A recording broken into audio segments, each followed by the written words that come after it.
All right, French grammar time. Today we're diving into demonstrative and possessive adjectives. They're not just, some random grammar rules. Yeah. They're really your secret weapons for leveling up your fluency. Exactly. And for acing that pronunciator library module. Oh, absolutely. Right. Getting this down will definitely help you snag that certificate. Okay. So I guess what are these adjectives all about? Well, think of them as tools. Tools that give your French more precision, more nuance, so you can really say exactly what you mean. Okay, I like that. Tools. So first up, demonstrative adjectives. Now in English we have this and that, but French has 4 forms. Yeah. Sit, set, and say. Right. Seems like a lot. It's not so bad, trust me. It all comes down to those French nouns and their genders, right? Like you choose le a lot. Right. You're going to choose the right demonstrative adjective too. C'est, that's your go-to for masculine singular nouns. Like ce livre, that means this book or that book. So if I'm like pointing at a book across the room, I'd say ce livre? You got it. Okay. What about if it's right in front of me? Ah, good question. That's where those little particles, si and la come in. Adding si after the noun, it's like saying this one right here. Oh. So, ce livre-ci, this book. Okay. And then la signifies something farther away. Like that book over there. Exactly. So si is close, la is far. Right. Think of it like you're adding a pointing finger to your words. I like that. Okay, so we've covered set, but what about set and set? Set is a little special. It's also for masculine singular nouns, but you only use it before a noun that starts with a vowel or a silent H. Okay. Like cet arbre, this tree or that tree. It's all about, avoiding a pronunciation clash. Set, on the other hand, that's just your feminine singular. So for nouns like fleur, flower. Okay. Cette fleur. So set fleur for this flower or that flower. Uh-huh. Right. And then say covers all plural nouns. Exactly. Handy. I'm starting to see how these demonstrative adjectives really help you pinpoint which noun you're talking about. Right. It adds like a level of clarity that's really important in French. Okay. That makes sense. Now, possessive adjectives. Okay, you ready to tackle those? Bring it on. I'm ready to claim ownership of all my French vocabulary. Haha. Well, in French, claiming ownership, it's a little more intricate. It's not just saying my or your. It's about making those possessive adjectives match the gender and number of the noun, the noun they describe. And here's the interesting part. It agrees with the possessed object, not the possessor. Wait, hold on. If I'm a woman talking about my book, and book is feminine in French, so it's not mon livre. You got it. It would be ma livre because livre is feminine. Huh. But if you're talking about your dog, which is chien masculine, you'd say mon chien, even though you're a woman. Wow, okay. That's different from English. It's like the noun is like calling the shots. So how do I keep all these forms straight? A chart. A chart is your best friend here. Let's start with first person singular, I. Okay. We have ma, and me. No. Masculine singular, feminine singular, and plural. Okay, so like mon frère for my brother, ma sœur for my sister, and then mes amis for my friends. Exactly. Got it. Okay. What about you? Second person singular, you. We've got ton, ta, and te. Same pattern. Ah, okay. So ton frère, ta sœur, tes amis. You got it. All right. And then third person singular. So Heyshite, I'm guessing it's son, sa, say. You're a natural. Haha. All right. So what about the plural forms? Okay, so plural forms, we have notre for our, then votre for your, the plural you, and leur for their. So notre livre for our book, votre maison for your house, and leur chat for their cat. Wait, hold on. What about our books? Wouldn't that be no leave? You're absolutely right. Notre is the exception. It has distinct singular and plural forms. Notre and no.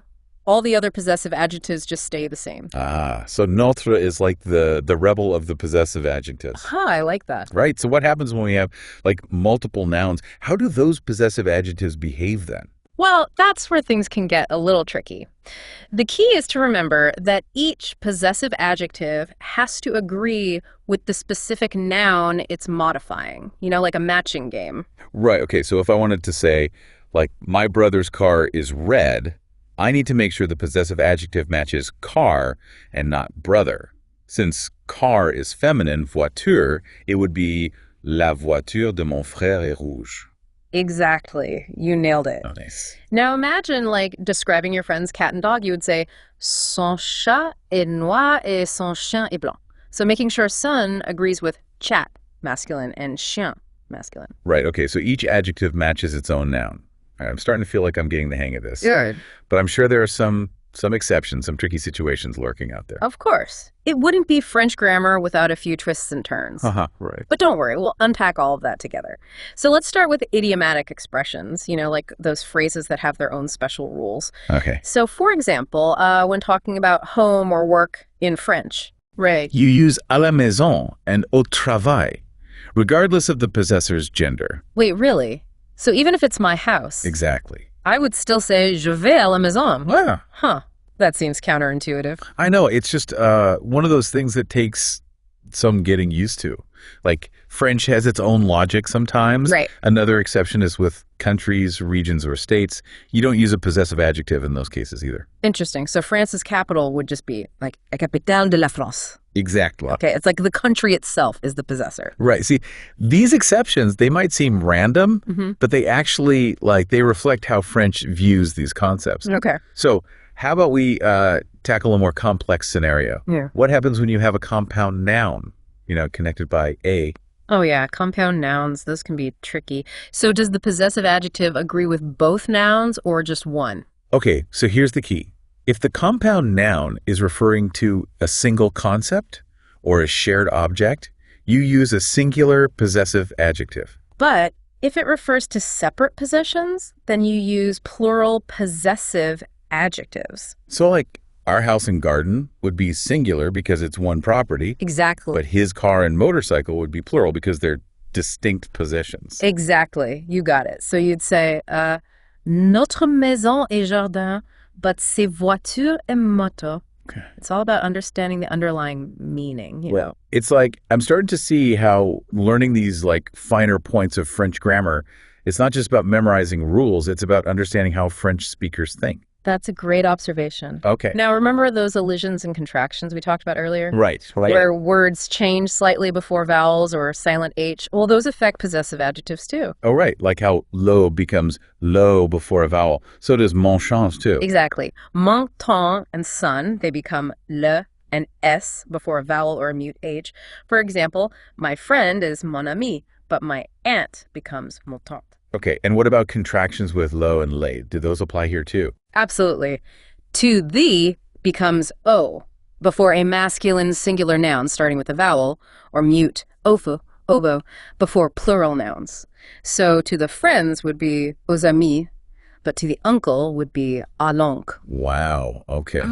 It's amazing how many subtle pronunciation changes there are in French. Right. It's like a whole other layer of complexity. And context plays a big role too, especially in spoken French. Right. Sometimes those subtle differences between mon, temps, and son can be hard to hear, especially when they're contracted. Yeah, I can imagine. It's one thing to learn the rules, but it's another to actually hear them in fast conversation. Precisely. So paying attention to, who's speaking and what they're referring to is crucial for understanding spoken French. Right. Written French, it's usually a bit clearer. Okay. But context still matters. That makes sense. So let's move on to another potentially tricky area. Gender agreement for demonstrative adjectives with coordinate nouns. All right. I have a feeling this could trip me up. Yeah, it can be a bit confusing. So the rule is the demonstrative adjective agrees with the gender of the closest noun. Okay. When it's placed before a series of nouns connected by et. So if I wanted to say this coat and scarf, right, I need to figure out which noun is closer to the demonstrative adjective. Yeah, exactly. And use the matching gender. Exactly. Okay, so if scarf, écharpe, is closer and it's feminine, I'd use set. Yes. Like set manteau et écharpe. That's right. But there's another layer to this. What if you wanted to emphasize the coat, the manteau, which is masculine? Well, I just change the word order. Exactly. You can place the demonstrative adjective after the nouns to change the emphasis. Oh, so ce manteau est cette écharpe. Exactly. So the position of the demonstrative adjective can actually shift the focus of the sentence. Precisely. It's all about those nuances in French. Now, let's revisit those enclitic particles, si and la we talked about earlier. They can really add a layer of specificity to your demonstrative adjectives. Right, you said si indicates something closer, and la something farther away. Exactly. It's like pointing with words, but how does that actually change the meaning of a sentence? Can you give me an example? Sure. Let's say you're at a bookstore, you see two books you like. You could say, J'aime ce livre-ci et ce livre-là, to specify which books you mean. Literally, I like this book here and that book there. Ah, okay. So it's not just about distance, it's about differentiating between two or more objects. Yeah. Like adding a visual cue. Exactly. It's all about making your meaning crystal clear in French. Now, before we move on, let's take a moment to talk about some common pitfalls that English speakers often encounter with possessive adjectives. Oh, I'm sure I'm guilty of some of these. Oh, we all are. It's easy to fall back on, English patterns when you're first learning French. Right. So one very common mistake is forgetting that possessive adjectives agree with the possessed object, Right. not the possessor. It's such a fundamental difference between English and French that it takes like a conscious effort to get it right. Right. Yeah. It'd be easy to mix that up. What else? Another common error is using possessive adjectives with body parts instead the definite article. For example, in English we say, I wash my hands. But in French, it's je me lave les mains, using les, they, instead of a possessive adjective. Interesting. It's like the body parts are already inherently possessed. Right, that's one way to think about it. And finally, many English speakers forget that notre has those distinct singular and plural forms. Oh, right. Unlike other possessive adjectives. Notre, the rebel. It's those little details that can really make a difference. You said it. And speaking of details, before we wrap up this section, let's touch upon the descriptive genitive construction. It's an alternative way to express possession in French. Descriptive genitive. Okay. Isn't that where you use de to connect two nouns? Yes. And the second noun indicates the possessor. Exactly. It's like saying the tail of the cat instead of the cat's tail. In French, the cat's tail would be la queue du chat. Right, right. So the roof of the house would be le toit de la maison. Exactly. It's a handy way to, avoid possessive adjectives altogether sometimes. It certainly is. Now, before we move on, let me throw a quick challenge your way. How would you translate this? Our friend's restaurant is better than that one. Okay, let me think. I need to use de to show possession, and I need to choose the right demonstrative adjective to refer to that one. I think it would be le restaurant de nos amis est meilleur que celui-là. You nailed it. Yay. Le restaurant de nos amis for our friend's restaurant, and celui-là for that one to emphasize the distance. Oh, okay. Your French is really coming together. I'm feeling more confident with each example. Good. I can't believe how much we've covered already. I'm glad to hear that. All right, how about one more translation challenge before we move on? How would you translate this? This girl is my sister, and her book is this one. Think carefully about those demonstrative and possessive adjectives. Okay, all right. Let me think. So this girl, that would be cette fille, using the feminine singular demonstrative adjective, Right. is my sister. Would be est ma sœur, making sure ma agrees with sœur. Good. And for her book is this one, it would be et son livre est celui-ci, using son to agree with livre and celui-ci to show that the book is close by. So the whole sentence is cette fille est ma sœur et son livre est celui-ci. How did I do? Perfect. You absolutely nailed it. You've clearly mastered the art of matching those adjectives to the right nouns. Now let's shift gears a bit and talk about forming the plural of possessive adjectives. Okay. This is another area where English speakers sometimes stumble. I can imagine. Plurals can be tricky in any language. Yeah. Is it as simple as adding an S to the end of the possessive adjective? I wish it were that easy, but French has its own logic, remember? The plural forms, they depend on the grammatical person. Okay, so remind me, what are the grammatical persons again? So we have the first person, which is like I or we. Then the second person, that's you, both singular and plural. And lastly, third person, that's he, she, it, or they. Each one has its own set of plural possessive adjective forms. All right, so let's start with first person. How do I say our in French? Okay, so for our, you use notre for singular nouns and nos for plural nouns. So our book would be notre livre, and our books would be nos livres. Got it. So notre is like that exception we talked about before, right? Where it has distinct singular and plural forms. Exactly. Okay, what about the second person? Your, the plural you. For your plural, you use votre for singular nouns and vos for plural nouns. So your house would be votre maison and your houses would be vos maisons. So votre doesn't change, just like most of the possessive adjectives? Exactly. Okay. Interesting. It really seems like notre is the odd one out. It really is. All right. And third person plural there. That one's nice and simple. You just use leur for both singular and plural nouns. So like their cat is leur chat and their cats is leur chat. Exactly. No change at all. So if I wanted to say your plural favorite songs are older than these new ones, I would say vos chansons préférées sont plus vieilles que ces nouvelles, using vos for your and say for these. That's exactly right. You're really starting to think like a French speaker. You're not just memorizing the rules. You're understanding how they all fit together and like how they reflect the logic of the language. Yeah, it's pretty satisfying when those aha moments happen, I have to admit.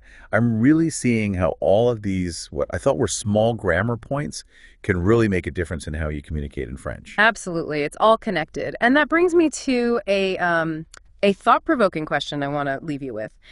As you continue to, explore the intricacies of French grammar, how do you think understanding these subtle distinctions between demonstrative and possessive adjectives will change the way you perceive the relationship between language and thought? It's a big question, but I think it's one worth pondering. Wow, that is a big question. I think for me, it's really highlighted how much language shapes the way we express ourselves and maybe even how we see the world. Right. Learning these nuances in French has almost felt like learning a new way of thinking. It's made me more aware of the specific choices I make, when I speak and write. Yes. Not just in French, but in English too. That's a fantastic insight. It really underscores the power of language learning. It's not just about acquiring vocabulary and grammar. It's about broadening your perspective, your understanding of how humans communicate. I couldn't have said it better myself. I feel like we've covered so much ground today, from c'est, set, and c'est, all the way to the nuances of plural possessive adjectives. I'm confident that anyone listening is well on their way to mastering French grammar and, acing that pronunciator library module certification. Absolutely. And remember, the key to mastery is practice. The more you engage with these concepts, the more natural they'll become. Keep listening, keep speaking, and keep exploring the beauty and complexity of the French language. Couldn't agree more. And be sure to check out the Pronunciator app for more grammar tips, exercises, and personalized feedback. Until next time, au revoir and happy learning.